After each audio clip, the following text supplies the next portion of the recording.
Olá, tudo bem? No último bloco a gente falou como escolher um material, né? Pesquisa no mercado, análise crítica, verificar o cronograma, comparar custo-benefício, adequação do tipo de material, verificar a reputação do professor, complemento, né? Questões, leis secas e a videoaula como reforço.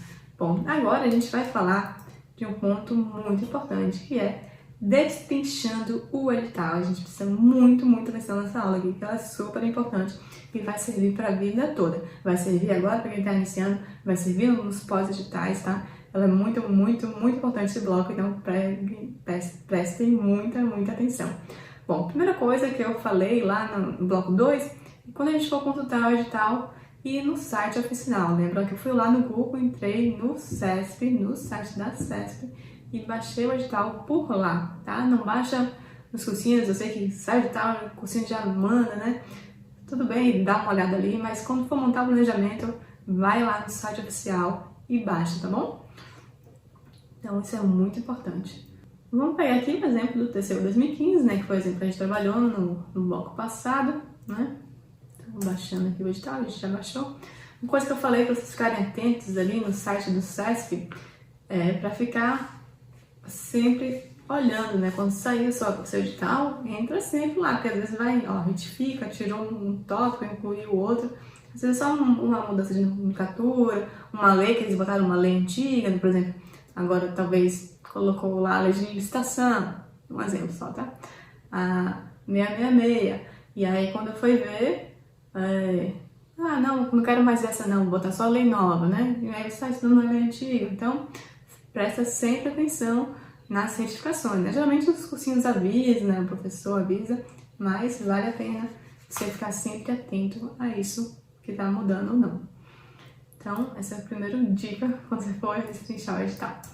Bom, agora indo para o edital de fato, né?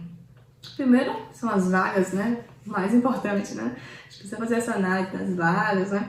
O próximo TCU só vai ter Brasília, então a gente não vai ter esse problema aqui de escolher para onde é que vai, né? Para onde é que faz, qual vai ser a nota de corte mais baixa, qual vai ser a nota de corte mais alta. Na planilha que eu tenho lá dos tribunais de contas, eu tenho as notas de corte de cada uma desses, né?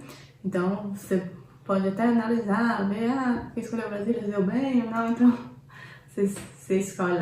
De modo geral, quem escolhe Brasília, apesar de a nota de corte ficar às vezes até um pouco mais alta, mas ele chama mais. Ele chamou mais do que esses 27 aqui, chamou quase 50.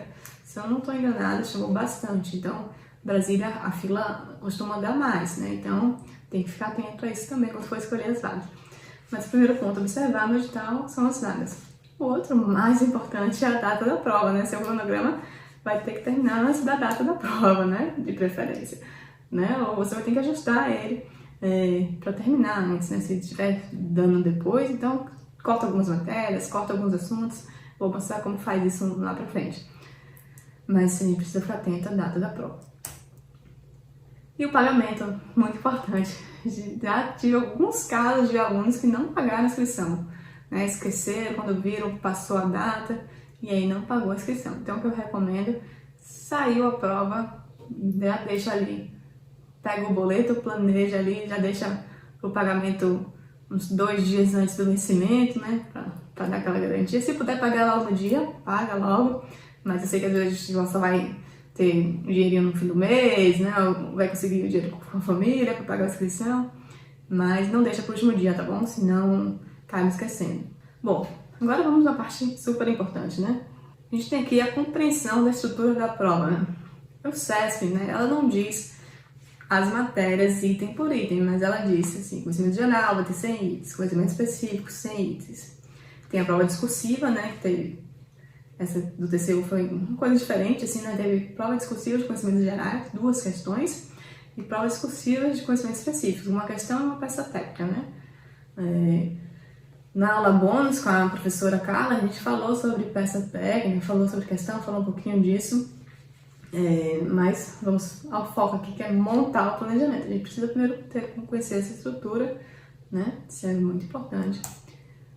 Então a gente tem aí a P1, a parte geral, ficou equilibrado, né? 100 pontos no P1, 100 pontos na P2 e 100 pontos para as discursivas. Então a prova ela teve a mesma pontuação para a parte geral e para a parte específica.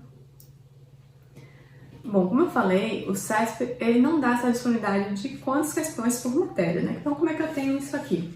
Isso aqui eu peguei a prova antiga do TCU, né? A prova já foi realizada, né, de 2015. E aí peguei a estrutura da prova, quantas questões tinha de cada coisa, montei esse quadro aqui. Então, geralmente, uma dica para vocês é que a CESP costuma seguir mais ou menos essa estrutura aqui, né, nas provas de controle. Então, você já consegue ter uma noção mais de como funciona. Você pode ver que as básicas, ela costuma ter, assim, dar uma ênfase em português. As outras aqui separou mais ou menos iguais, né? Se somar aqui as datas, deu 15 de datas no total, né?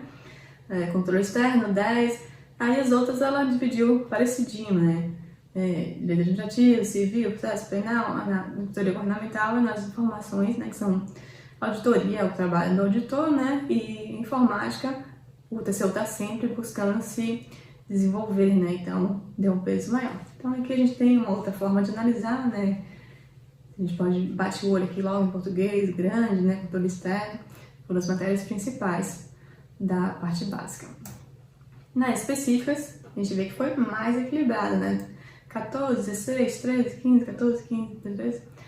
Mas se a gente prestar atenção, ó, aqui no gráfico,